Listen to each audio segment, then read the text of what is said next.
ಎಲ್ಲರಿಗೂ ನಮಸ್ಕಾರ, ಬೆಳಗಿನ ಶುಭೋದಯ. ಈ ದಿನ ಕೂಷ್ಮಾಂಡ ತಾಯಿಯ ಪೂಜೆ ಆಗಿರೋದ್ರಿಂದ ಇಡೀ ಬ್ರಹ್ಮಾಂಡವನ್ನೇ ಸೃಷ್ಟಿ ಮಾಡಿರುವಂಥ ತಾಯಿಗೆ ಕಷ್ಟ, ಸುಖ, ನೋವು, ನಲಿವು ಅನ್ನೋದನ್ನು ಹೇಗೆ ಸಮನಾಗಿ ಕೊಡ್ತಾಳೋ ತಾಯಿ, ಅದೇ ರೀತಿ ನಾವು ಸಿಹಿ ಖಾರ ಅಂತ ಹೇಳಿ ಸಿಹಿ ಪೊಂಗಲ್ಲು ಮತ್ತು ಖಾರ ಪೊಂಗಲ್ನ ಎರಡನ್ನೂ ಇವತ್ತು ಮಾಡಿದ್ದೆ.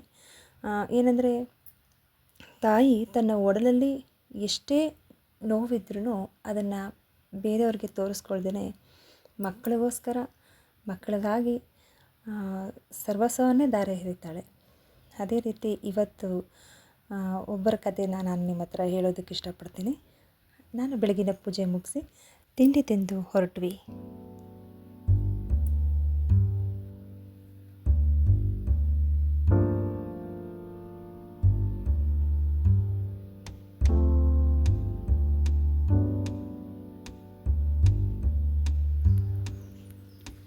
ಎಲ್ಲರಿಗೂ ನಮಸ್ಕಾರ. ಪಂಚಮಸಿರಿ ಕನ್ನಡ ಜ್ಯೋತಿ ಯೂಟ್ಯೂಬ್ ಚಾನಲ್ಗೆ ಸ್ವಾಗತ. ಇವತ್ತು ನಾನು ನವಶಕ್ತಿ ವೈಭವದ 4ನೇ ದಿನವಾದ ಕೂಷ್ಮಾಂಡ ದೇವಿಯ ಪೂಜೆ ದಿನವಾಗಿರೋದ್ರಿಂದ ಇವರು ನಮ್ಮ ಅಕ್ಕ, ಅಂದರೆ ಚಿಕ್ಕಮ್ಮ ಆಗಬೇಕು. ನಾನು ಅಕ್ಕ ಅಂತ ಕರೆದೇ ಅಭ್ಯಾಸ, ನೇತ್ರಕ್ಕ ಅಂತ. ನಮ್ಮ ತಾಯಿ ದೊಡ್ಡಪ್ಪನ ಮಗಳು. ಹಾಗಾಗಿ ನಾವು ಚಿಕ್ಕ ವಯಸ್ಸಿಂದ ಜೊತೆಲೇ ಆಟ ಆಡ್ಕೊಂಡು ಜೊತೆಲೇ ಇದ್ದು ನಮಗೆಲ್ಲ ತಿನ್ನಿಸಿ ಉಣಿಸಿ ಆಟ ಆಡಿಸಿ ಬೆಳೆಸಿದ್ದೇ ಹೆಚ್ಚು. ನಾವು ಅವ್ರ ಜೊತೆಲೇ ಇದ್ದಿದ್ದು ಹೆಚ್ಚು.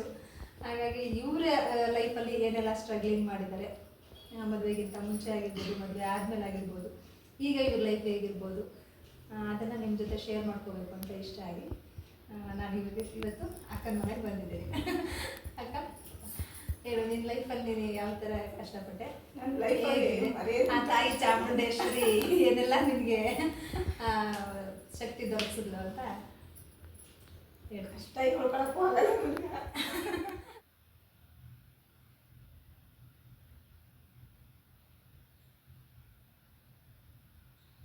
ತಾಯಿ ಚಾಮುಂಡೇಶ್ವರಿ ಶಕ್ತಿ ಕೊಡ್ತಾಳೆ ಪ್ರತಿಯೊಬ್ಬರು. ಹಂಗೆ ಕೊಟ್ಟಿರೋದ್ರಿಂದನೇ ನೀನು ಇಷ್ಟೆಲ್ಲ ಕಷ್ಟಪಟ್ಟು ಇಷ್ಟೆಲ್ಲ ಮಾಡಿಕೊಂಡು ನಿನ್ನ ಲೈಫ್ನ ಒಂದು ದಾರಿಗೆ ತಂದ್ಕೊಂಡಿದ್ದು. ನಿಜ ತಾನೆ?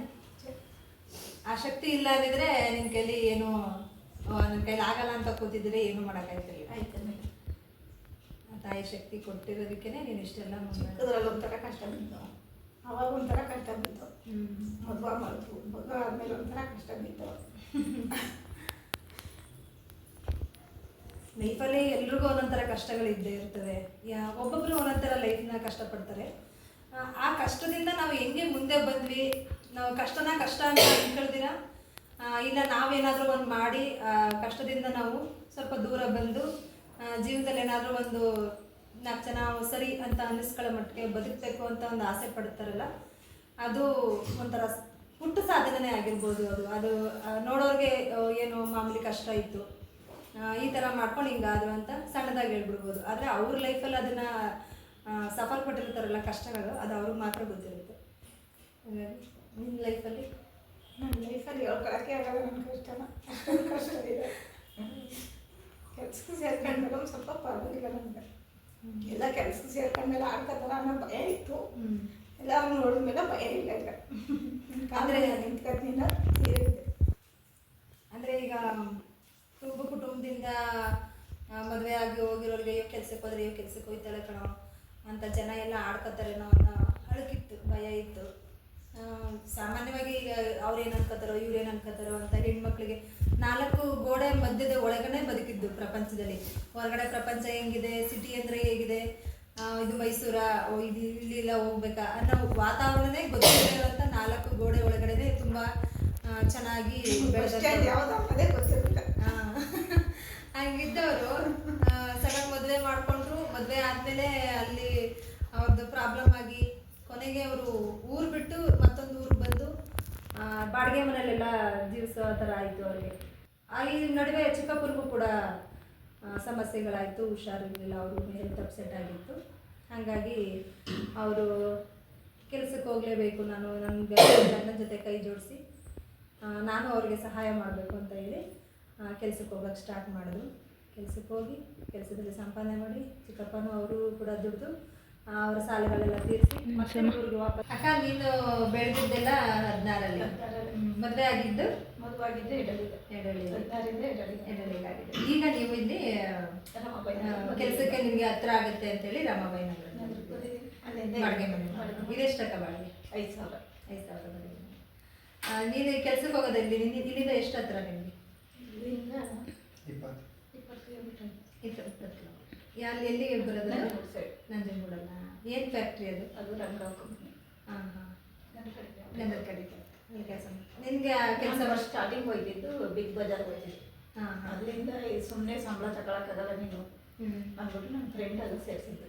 ಹಾಂ ಹಾಂ. ಅದು ಸೇರಿದ ಮೇಲೆ ಅದೇ ಕಂಟಿನ್ಯೂ. ನಿನಗೆ ಆ ಕೆಲಸ ಈಗ ಖುಷಿ ಅದು ಕೊಡ್ತಾ ಖುಷಿ. ಅಂದ್ರೆ ನಿನಗೆ ಹಿಂಸೆ ಅನಿಸ್ತಾ ಇದೆ, ನಮ್ಗೆ ಹೋಗ್ಬಾರ್ದು, ಅಯ್ಯೋ ಬೇಡ ಅಂತ ಮನೇಲಿ ಇದ್ರೆ ನಮಗೂ ಬೇಜಾರಾಗ್ಬಿಟ್ಟಿದೆ ಇವಾಗ. ರೂಢಿ ಆಗ್ಬಿಟ್ಟೈತೆ. ಯಾವ್ದಕ್ಕಾರ ರಜಾ ಕೊಟ್ಕೊಂಡು ಬೇಜಾರ. ಅಂದ್ರೆ ನಿಂಗೆ ಅದು ಅಡ್ಜಸ್ಟ್ ಆಗ್ಬಿಡ್ತೀವಿ Adjust ಆಗುತ್ತೆ. ಕೆಲಸ ಎಲ್ಲ, ನಿನಗೆ ರಿಸ್ಕ್ ಅಂತ ಏನು ಅನ್ಸಲ್ಲ. ಏನೋ ಒಂಥರ ಖುಷಿ ಕೆಲ್ಸಕ್ಕೆ ಹೋದ್ರೆ. ಅವಾಗಿಂದದಕ್ಕೂ ಇವಾಗ ಏನು ಅನಿಸ್ತಾ ಇರ್ತೇನೆ? ಏನಿಲ್ಲ. ಕೆಲಸಕ್ಕೆ ಹೋಗೋದಕ್ಕಿಂತ ಮುಂಚೆ ಅವಾಗ ಸ್ವಲ್ಪ ಅಷ್ಟೇ ಇತ್ತು ಅವಾಗ. ಅಯ್ಯೋ ಏನ್ ಅನ್ಕೊಂಡಾರೋ ಜನ ಇತ್ತು ಅನ್ಕೊಂಡಾರೋ, ಇವ್ರ ಜೊತೆ ಮಾತಾಡೋರ ಏನಾದ್ರು ತಪ್ಪು ತಿಳ್ಕೊಂಡಾರೇನೋ ಅನ್ನೋದು ಭಾವನೆ ಇತ್ತು ನಮ್ಗೆ. ಈಗ 4 ಜನ ನೋಡಿದ್ಮೇಲೆ ಏನೂ ಅನ್ಸಲ್ಲ, ನಮ್ಮ ಕಾಲ ಮೇಲೆ ನಾವು ನಿಂತ್ಕೋಬೋದು ಅನ್ನೋದೊಂದು ಧೈರ್ಯ ಗೊತ್ತು. ನಿಮ್ಮ ಮಕ್ಕಳು ಯಾವ ಥರ ಸಪೋರ್ಟ್ ಮಾಡ್ತಾರೆ ನೀವು ಕೆಲ್ಸಕ್ಕೆ ಹೋದಾಗ? ನಾನು ಎಲ್ಲ ಕಡೆ ಸಪೋರ್ಟ್ ಮಾಡ್ತೀನಿ, ಅವರು ನಮಗೆ ಸಪೋರ್ಟ್ ಮಾಡ್ತಾರೆ ಕೆಲಸಕ್ಕೆ. ಚಿಕ್ಕಪ್ಪ ಅವ್ರು ಇವಾಗಲೂ ಹೋಗಬೇಡ ಅಂತೇನೆ ಅನ್ನೋದು. ಹಾ. ನಾವು ಮನೇಲಿ ಕೂತ್ಕೊಂಡು ಸ್ವಲ್ಪ ಬೇಜಾರು ಅಂದ್ಬಿಟ್ಟು ಹೋಗ್ತಾರೆ. ಅಂದ್ರೆ ಮುಂಚೆ ಎಲ್ಲ ಹೋಯ್ತಿದ್ರೆ ಈಗ ಅಭ್ಯಾಸ ಆಗ್ಬಿಟ್ಟೈತಲ್ಲ, ಈಗ ಮಕ್ಕಳೆಲ್ಲ ದೊಡ್ಡವರಾಗವ್ರೆ, ನೀವು ಹೋಗ್ಬೇಡಿ ಮನೇಲಿ ಇರ್ತಾರೆ ಅಂತಾರೆ. ಅಂದ್ರೆ ನಿಮಗೆ ಬೇಜಾರು. ಬೇಜಾರು ಮನೇಲಿ ಇರೋಕೆ.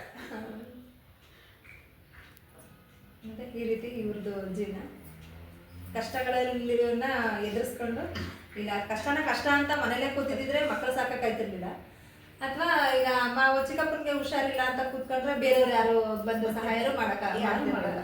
ಅವ್ರವ್ರ ಲೈಫಲ್ಲಿ ಅವ್ರವ್ರದೇ ಕಷ್ಟಗಳು ಇರ್ತವೆ, ಯಾರು ಸಹಾಯ ಮಾಡಿ ಅಂತ ಕೇಳಕ್ಕೂ ಆಗಲ್ಲ. ಅವ್ರ ಕಷ್ಟ ಅವ, ನಾವು ಕರೆಯಕ್ಕೆ ಹೋಗ್ಬಾರ್ದು ಅಂತಾನೆ ಅವ್ರು ತಿಳ್ಕೊಂಡಿರ್ತಾರೆ. ಅದೇ ನಾವು ದುಡಿತಾವಳ ಬನ್ನಿ ಚಿಚೆ ಅಂತ ಕರೀತಾರೆ. ಇವತ್ತಿನ ದಿನ ದುಡ್ಡು ಮಡಗಿದ್ರೆ ಮನ್ಸ, ದುಡ್ಡು ಮಡಗಿಲ್ಲ ಅಂದ್ರೆ ಮನ್ಸಿನ ಬೆಲೆನೇ ಇಲ್ಲ. ಅವಾಗಿನ ಲೈಫೇ ಬೇರೆ, ಇವಾಗಿನ ಅವಾಗ ಸಂಬಂಧಗಳಿಗೆ, ವ್ಯಕ್ತಿಗಳಿಗೆ, ಮನುಷ್ಯರಿಗೆ, ಮನುಷ್ಯತ್ವಕ್ಕೆ ಬೆಲೆ ಇರ್ತಿತ್ತು. ಇವಾಗ ದುಡ್ಡಿಗೆ ಬೆಲೆ ಜಾಸ್ತಿ. ಆ ಪ್ರಪಂಚದಲ್ಲಿ ಇದ್ದಾಗ ನಾವು ನಮ್ಮ ಕಷ್ಟಗಳನ್ನ ತೀರ್ಸ್ಕೊಳ್ಳೋಕ್ಕೂ ಆಗಿರ್ಬೋದು, ಮುಂದಿನ ಕಷ್ಟಗಳು ಬರದೇ ಇರಲಿ ಅಂತ ನಾವು ಸ್ವಾವಲಂಬಿಯಾಗಿ ನಮ್ಮ ಕೆಲಸಗಳನ್ನ ನಾವು ಮಾಡ್ಕೊಂಡು ಹೋಗ್ಬೇಕಾಗಿದೆ. ಅದನ್ನು ತಪ್ಪು ಅಂತ ಸುಮಾರು ಜನ ಎಲ್ಲ ಅಂತಿರ್ತಾರೆ, ಈಗ ಮಕ್ಕಳೆಲ್ಲ ದುಡಿತಾ ಇದ್ದಾರೆ, 3 ಜನ ಅವರೇ, ಮಕ್ಕಳು ಗಂಡನ ದುಡಿತಾರೆ, ಮಕ್ಕಳು ದುಡಿತಾರೆ, ಯಾಕೆ ಹೋಗ್ಬೇಕು ಅಂತ ಅನ್ಕೋತಾರೆ. ಅವ್ರಿಗೆ ಆ ಲೈಫ್ ಅಡ್ಜಸ್ಟ್ ಆಗ್ಬಿಟ್ಟಿದೆ, ಅವಾಗಿಂದ ಮಾಡಿ ಮಾಡಿ ಮಾಡಿ ಅಭ್ಯಾಸ ಆಗಿರೋದ್ರಿಂದ. ಹೋಗದೆ ಸುಮ್ಮನೆ ಮನೇಲಿ ಕೂತ್ಕೊಂಡು ಏನು ಪ್ರಯೋಜನ, ಹೋಗೋಣ ನಮ್ಮದು ಅಂತ 4 ಕಾಸು ನಮ್ಮ ಕೈಲಿದ್ದು ನಾವೇನಾದರೂ ಕೊಂಡ್ಕೋಬೋದಲ್ವ ಅನ್ನೋದೊಂದು ಆಸೆ ಇರುತ್ತೆ ಅವ್ರಿಗೆ. ಹಾಗಾಗಿ ಅವರು ಇನ್ನೂ ಅವ್ರ ಕೆಲಸನ ಬಿಟ್ಟಿಲ್ಲ, ಕಂಟಿನ್ಯೂ ಮಾಡ್ಕೊಂಡು ಹೋಗ್ತಾರೆ. ಹಿಂಗೆ ಮಾಡ್ಕೊಂಡು ಹೋಗ್ತಾ ಇರಿ. ನೀವು ಸೊಸೆ ಬರೋ ತನಕನೋ ಅಥವಾ ಕೈಲಾಗಂಡು ನಾವು ಗೈತಾ ಇರೋದು ಆಗಲ್ಲ. ಮತ್ತೆ ಯಾವಾಗಲೂ ಅಷ್ಟೇ, ಇವರು ಎಷ್ಟೇ ಕಷ್ಟ ಇದ್ರು ಕಷ್ಟ ಅಂತಲೂ ಹೇಳ್ಕೊಳ್ಳಲ್ಲ ಅವರು. ಹಿಂಗೆ ನಾವು ಯಾವಾಗಲೇ ಮಾತಾಡ್ಸಿದ್ವಿ, ಎಷ್ಟೇ ಮಾತಾಡ್ಸೋದು ಹಿಂಗೆ ಖುಷಿಯಾಗಿ ಎಲ್ಲರ ಹತ್ರ ಚೆನ್ನಾಗಿ ನಗ್ನಗ್ತಾ ಮಾತಾಡೋದು ಇವ್ರದ್ದು ಸ್ವಭಾವ. ನಮಗೂ ಚಿಕ್ಕ ವಯಸ್ಸಿಂದನೂ ಇವ್ರ ಜೊತೆಲಿ ಖುಷಿಯಾಗಿದ್ದೆ ಅಭ್ಯಾಸ. ಅವ್ರು ಏನೇ ನೋವುಗಳಿದ್ರು ಪ್ರತಿಯೊಂದನ್ನು ಮೊದಲೆಲ್ಲ ನಮ್ಮ ಹತ್ರ ಬಂದು ಹಂಗೆ ಹೇಳ್ಕೊಳ್ತಾ ಇದ್ರು. ಅದೇ ಫ್ರೀಡಮ್ಮು ಕೂಡ ನಮ್ಗೆ ಈಗಲೂ ಅಷ್ಟೇ. ಏನೇ ಆದ್ರೂ ಮನಸ್ಸು ಬಿಚ್ಚಿ ಮಾತಾಡ್ತಾರೆ, ಎಲ್ಲನೂ ಹೇಳ್ಕೊತಾರೆ, ಖುಷಿಯಾಗಿರ್ತಾರೆ. ನಾವು ಚಿಕ್ಕಮ್ಮ ಮಗಳು ಅನ್ನೋದಕ್ಕಿಂತ ಹೆಚ್ಚಾಗಿ ಅಕ್ಕ ತಂಗಿರೋ ಅನ್ನೋ ಥರನೇ ಜಾಸ್ತಿ ಇರೋದು ನಾವು. ಆ ರೀತಿ ನಾನು ಈ ದಿನನ ಒಬ್ಬ ನವಶಕ್ತಿಯಾಗಿ ಇವ್ರನ್ನ ಸ್ತ್ರೀಶಕ್ತಿ ಸ್ವರೂಪದಲ್ಲಿ ಈಕೆಯನ್ನು ನೋಡಿ ನಾನು ಇವ್ರಿಗೆ ಒಂದು ಈ ದೇವಿ ಸ್ವರೂಪವಾಗಿರುವಂಥ ಈ ದಿನನ ನನ್ನ ಅಕ್ಕನಿಗೋಸ್ಕರ ಡೆಡಿಕೇಟ್ ಮಾಡ್ತೀನಿ. ನಾನು ಇವತ್ತಿನ ದಿನ ಆ ಕುಷ್ಮಾಂಡ ತಾಯಿನ ನನ್ನ ಅಕ್ಕನ ಮುಖಾಂತರ ನಾನು ಕಂಡು ಇವತ್ತು ಅವ್ರಿಗೋಸ್ಕರ ಈ ದಿನನ ಸಮರ್ಪಣೆ ಮಾಡ್ತೀನಿ ಅಂತ ಹೇಳೋದಕ್ಕೆ ನನಗೆ ಭಾಳ ಹೆಮ್ಮೆ ಆಗುತ್ತೆ. ಅವರ ಈ ಜರ್ನಿ, ಈ ಲೈಫು ತುಂಬ ಖುಷಿಯಾಗಿರಲಿ. ಅವ್ರ ಹಿಂದೆ ಏನೇನು ಕಷ್ಟಪಟ್ಟಿದ್ರು ಆ ಕಷ್ಟಗಳೆಲ್ಲ ತೀರಿ ಮಕ್ಕಳ ಜೊತೆಲಿ, ಸೊಸೆ ಜೊತೆಯಲ್ಲಿ ಅವರ ಲೈಫ್ನ ಚೆನ್ನಾಗಿ ಕಾಣಲಿ, ಒಳ್ಳೆ ಮುದ್ದಾದ ಸೊಸೆ ತಗೋಬರ್ಲಿ. ನಾವೇನೀಗ ಅಕ್ಕ ತಂಗಿರ ಥರ ಇದೀವ, ಅವ್ವ ಮಗಳ ಥರ ಅಂದ್ರೂ ಅಕ್ಕ ತಂಗಿರ ಥರನೇ ಇರೋದು. ಸೊ ಬಂದ ಸೊಸೆನೂ ಕೂಡ ಮಗಳ ಥರನೇ ಚೆನ್ನಾಗಿ ನೋಡ್ಕೊತಾರೆ ಅನ್ನೋದು ಆಸೆ ನನಗೆ ಖಂಡಿತ ಇದೆ. ಆ ನಂಬಿಕೆ ಮಾತ್ರ ನನಗೆ ಇದೆ. ಯಾಕಂದರೆ ಯಾರಿಗೂ ಒಬ್ರಿಗೂ ಒಂದು ಚೂರು ನೋವು ಕೊಟ್ಟೋರಲ್ಲ ಅವರು. ಅಷ್ಟು ಒಳ್ಳೆ ಮನಸ್ಸು. ಆ ಒಳ್ಳೆ ಮನಸ್ಸಿಗೆ ಒಳ್ಳೇದಾಗಲಿ ಅನ್ನೋದೇ ನನ್ನ ನಾನೇ ಹೆಣ್ಮಕ್ಳು ಕಂಡು ಇಷ್ಟ ಇರೋರಿಗೆ ನಮ್ಮ ದೇವರು ಹೆಣ್ಮಕ್ಳು ಅವ್ರಿಗೆ ಹೆಣ್ಮಕ್ಳಿಗೆ ಅಲಂಕಾರ ಮಾಡಬೇಕು, ರೆಡಿ ಮಾಡಬೇಕು, ಎಲ್ಲಾನು ಸೀರೆ ಉಡ್ಸೋದು, ಬೊಂಬೆಗೆಲ್ಲ ಅಲಂಕಾರ ಅವೆಲ್ಲ ಚಿಕ್ಕ ವಯಸ್ಸಲ್ಲಿದ್ದಾಗ ಚೆನ್ನಾಗಿ ನಡೆಯೋದು. ನನಗೆ ತಲೆ ಎಲ್ಲ ಬಾಚಿ ಹೋಗಿ ಮುಡಿಸಿ ಎಲ್ಲ ರೆಡಿ ಮಾಡ್ತಿದ್ರು ಅವರು. ಹೆಣ್ಮಕ್ಳು ಆಗ್ಬೇಕು ಅಂತ ಆಸೆ, ಏನು ಮಾಡೋಕ್ಕಾಗಲ್ಲ. ಅವ್ರು 2 ಗಂಟೆ ಆಗ್ಬಿಡ್ತು. ಬಂದು ಸೊಸೆ ಇರ್ತಾರಲ್ಲ ಅವ್ರನ್ನ ಹೆಣ್ಮಕ್ಳು ಥರನೇ ಚೆನ್ನಾಗಿ ನೋಡ್ಕೋಬೇಕು ಅಂತ ಹೇಳ್ತಿರ್ತಾರೆ ಅವಾಗ ಅವರು. ಹಂಗೆ ಹೆಣ್ಮಕ್ಳನ್ನೇ ಪ್ರೀತಿಯಾಗಿ ಮಕ್ಕಳು ಹಂಗೆ ಇವ್ರ ಲೈಫ್ ಈ ಥರ ಇತ್ತು. ಪ್ರತಿಯೊಬ್ಬರ ಲೈಫಲ್ಲೂ ಒಂದೊಂದು ಥರ ಕಷ್ಟಗಳು ಇದ್ದೇ ಇರುತ್ತೆ. ಅದು ಸಣ್ಣದಾಗಿರ್ಬೋದು, ದೊಡ್ಡದಾಗಿರ್ಬೋದು. ಅದನ್ನು ಅಚೀವ್ ಮಾಡಿ ಕಷ್ಟನ ಕಷ್ಟ ಅಂತ ಅಂದ್ಕೊಳ್ದಿರೆ ಅದನ್ನು ನಾನು ಮೆಟ್ಟು ನಿಂತು ಅದನ್ನೆಲ್ಲನೂ ಎದುರಿಸ್ತೀನಿ ಅನ್ನೋ ಧೈರ್ಯನ ಆ ತಾಯಿ ಚಾಮುಂಡೇಶ್ವರಿ ಕೊಡ್ತಾರಲ್ಲ, ಆ ತಾಯಿಗೆ ನನ್ನ ನಮನ. ಅವಾಗ ಅಣ್ಣನ ಮಕ್ಕಳು ಎಲ್ಲ ನಮ್ಮ ಹತ್ರನೇ ಗೊತ್ತಿತ್ತು. ನೀನೇ ಮಾಡ್ಕೊಡಿಯುತ್ತೆ, ಚಿತ್ರಾನ್ನ ಮಾಡ್ತಿದ್ರೆ ಅವ್ರ ಮಮ್ಮಿ ಉಪ್ಪಿಟ್ಟು ಮಾಡಿದ್ರು ಅವ್ರು ಹೋಗ್ತಿರ್ಲಿಲ್ಲ. ಚಿತ್ರಾನ್ನನೇ ಬೇಕು ನನಗೆ, ಯಾರು ಮಾಡಿದ್ರು ಇಲ್ಲ ಅಂದ್ಬಿಟ್ಟು ಆತಿ ತಿಂಗಳಲ್ಲೇ ಚಿತ್ರಾನ್ನ ಕಲಸಿ ಇದು ಅಲ್ಲಿ ಚಿತ್ರಾನ್ನ ಮಾಡ್ಬಿಟ್ಟು ಕಲಿಸ್ಕೊಟ್ಬಿಟ್ರೆ ಕಿತ್ತಾಡ್ಕೊಂಡು ತಿಂತಾ ಇದ್ವಿ ನಾವು. ಅಷ್ಟು ಕೈ ನಿಜ ಹೇಳ್ಬೇಕಂದ್ರೆ ಅಡುಗೆಯಲ್ಲಿ ಎಕ್ಸ್ಪರ್ಟ್. ಅಷ್ಟು ಚೆನ್ನಾಗಿ ಅಡುಗೆ ಮಾಡ್ತಾರೆ ಅವರು. ಪ್ರತಿಯೊಂದು ಅದರಲ್ಲೂ ಅಷ್ಟೇ. ಅವ್ರ ಮದುವೆ ಹೋದ ಹೊಸರಲ್ಲಿ ನಾವೇ ಮೆಡ್ಲ ಹೆಣ್ಣಾಗಿ ಹೋಗಿದ್ದೀವಿ ಅವ್ರ ಜೊತೆಯಲ್ಲಿ. ಎಲ್ಲರೂ ಅವ್ರವ್ರ ಕೆಲಸ ಅವ್ರವ್ರು ಮಾಡ್ಕೊಂಡು ಇದು ಮಾಡ್ತವ್ರೆ. ಅಡುಗೆಗೆ ಹೋಗೋರೆ ಯಾರೂ ಇಲ್ಲ. ಇನ್ನು ನಮ್ಮನ್ನೆಲ್ಲ ಕರ್ಕೊಂಡ್ಬಂದ್ಬಿಟ್ಟವ್ರೆ. ನಮ್ಮನ್ನ ಹಸಿಸ್ಬೇಕಲ್ಲ ಅಂತ ಹೇಳ್ಬಿಟ್ಟು ಹೋಗಿ ಹಿಂದ್ಗುಂಟನೆ ಹೋಗ್ಬಿಟ್ಟು ಅನ್ನ ಮಾಡ್ಬಿಟ್ಟು ಖಾರ ಹುಳಿ ಗೊಜ್ಜು ಥರ ಮಾಡಿಸ್ಬಿಟ್ಟು ಹಪ್ಪಳ ಎಣ್ಣೆಗೆ ಹಾಕ್ಬಿಟ್ಟು ತಟ ಅಂತ ಎಲ್ರಿಗೂ ಹಾಕ್ಕೊಟ್ಬಿಟ್ರು. ನೀವು ಫಸ್ಟ್ ಟೈಮ್ ಬಂದಾಗ ಮದುವೆ ಆಗಿ ಹೋಗೋ ಹೊಸರಲ್ಲಿ ಹೆಣ್ಮಕ್ಳಿಗೆ ಅವರು ಹೊಸ ವಾತಾವರಣ, ಹೆಂಗೆ ಹೋಗೋದು, ಏನು ಮಾಡೋದು ಅನ್ನೋ ಮುಜುಗರ ಇರುತ್ತೆ. ಅದೇನು ಅನ್ಕೊಳ್ಳೇ ಇಲ್ಲ ಅವರು. ನಮ್ಮ ಮನೆ ರೀತಿನೇನೆ ಅಂತ ಅಂದ್ಬಿಟ್ಟು ಫಸ್ಟ್ ಟೈಮ್ ಹೋಗಿದ್ದೀನಿ ನಾವು. ಮದುವೆ ಆದ ಮೊದಲನೇ ದಿನ ಅದನ್ನು ನೈಟ್ ಬೆಳಿಗ್ಗೆ ಮಧ್ಯಾಹ್ನ ತಾಲಿ ಕಟ್ಸ್ಕೊಂಡಿರೋದು, ನೈಟು ಮನೇಲಿದ್ದೀವಿ. ಆವತ್ತೇ ಆನ್ ಸ್ಪಾಟಲ್ಲಿ ಇನ್ನು ಅಡುಗೆ ಮಾಡಿ ನಮಗೆ ಊಟ ಬಡಿಸಿದ್ದೀವಿ ಪ್ರತಿಯೊಬ್ಬರಿಗೆ, ಎಲ್ರಿಗೂ.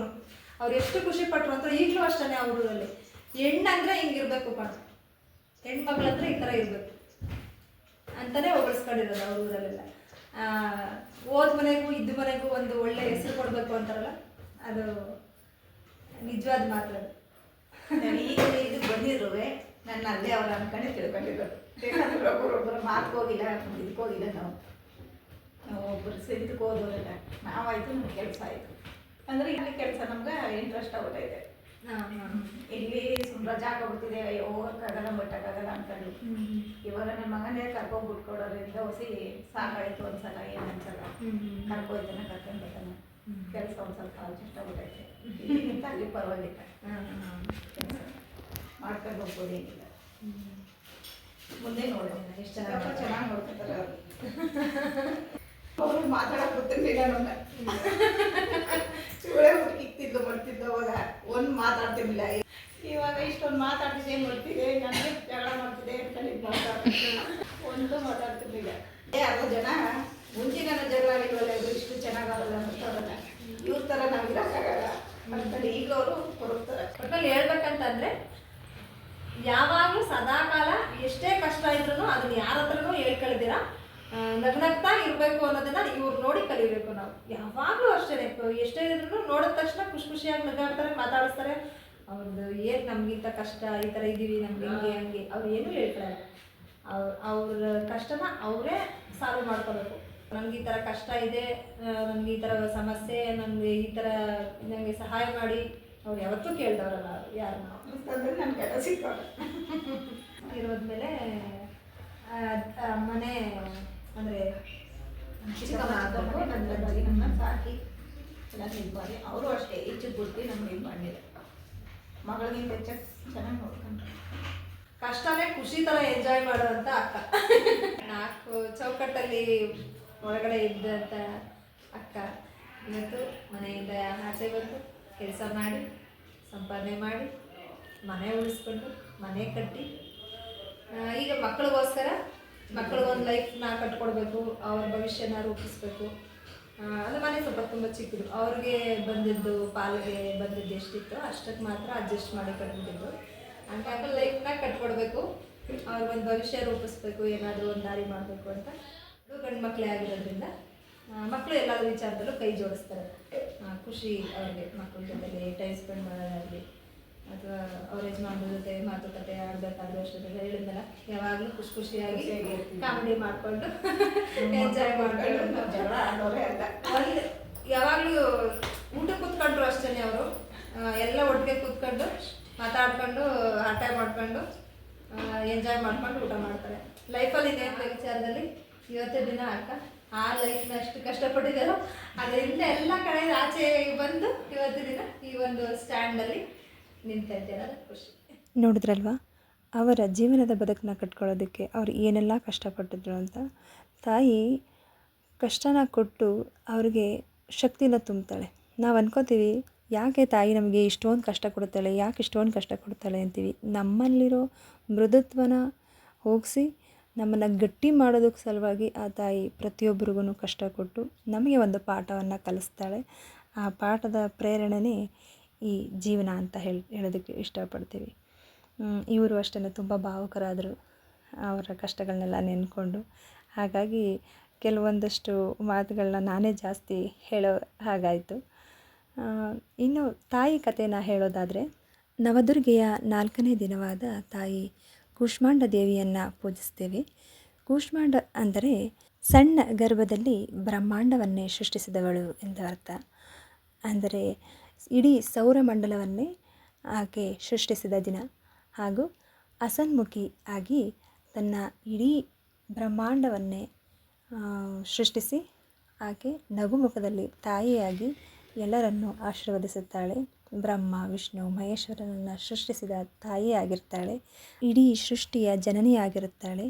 ಆ ಸೌರಮಂಡಲಕ್ಕೆ ಅಧಿದೇವತೆಯಾಗಿರುತ್ತಾಳೆ. ಹಾಗಾಗಿ ಈ ದಿನ ಕೇಸರಿ ವರ್ಣದಲ್ಲಿ ಆಕೆಯನ್ನು ಪೂಜಿಸ್ತಾರೆ.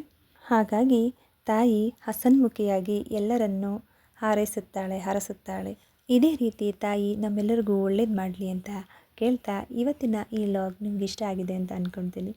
ಇಷ್ಟ ಆಗಿದರೆ ಲೈಕ್ ಮಾಡಿ, ಶೇರ್ ಮಾಡಿ, ಸಬ್ಸ್ಕ್ರೈಬ್ ಆಗೋದನ್ನು ಮರಿಬೇಡಿ ಅಂತ ಹೇಳ್ತಾ ಇವತ್ತಿನ ಈ ವ್ಲಾಗ್ನ ನಾನು ಮುಗಿಸ್ತಾ ಇದ್ದೀನಿ.